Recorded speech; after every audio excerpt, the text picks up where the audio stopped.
आप सभी को जय श्री राम जय श्री राधे। आप सभी का स्वागत है आपके अपने YouTube चैनल आचार्य सचिनंदन पर।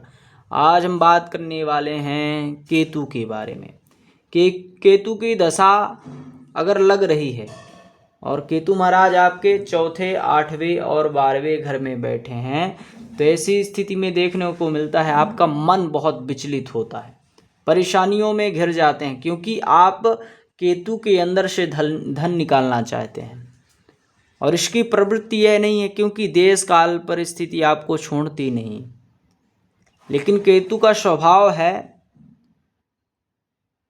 वो धन कमाने का नहीं है। लेकिन मेरे कहने का मतलब यह भी नहीं है कि आप धन मत कमाइए, पर अगर आप उसकी मूल प्रकृति के अलावा कोई कार्य करते हैं तो आपको कहीं ना कहीं परेशानियां तो देखने को मिलेंगी। वैसे भी केतु अगर 4, 8, 12 में है तो वह भाव हमारा मोक्ष त्रिकोण को दर्शाता है।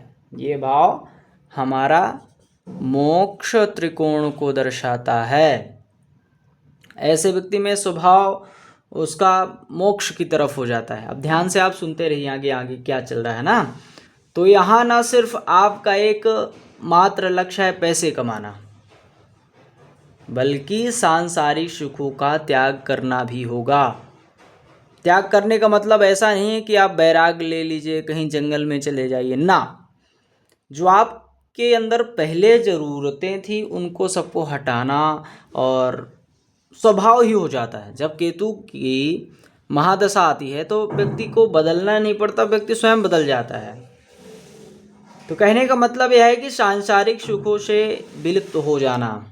अगर ऐसा करेंगे तो केतु की दशा में आप बहुत ज़्यादा ग्रो कर पाएंगे और यह आपका ज्ञान आर्जन का समय है। अगर कोई विद्यार्थी हैं अभी अध्ययन कर रहे हैं, केतु की महादशा चल रही है, तो ऐसे में उनका समय केवल ज्ञान ही अर्जित करना है, गूढ़ ज्ञान देते हैं, है ना।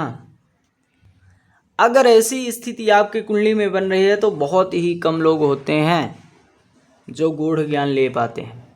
अगर मेन बात यहाँ अष्टम भाव में आपके केतु महाराज बैठ जाएं तो अष्टम भाव आपको इतना ज्ञान देगा। ज़्यादातर आप साइंटिस्ट के कुंडली में देखेंगे तो केतु की ही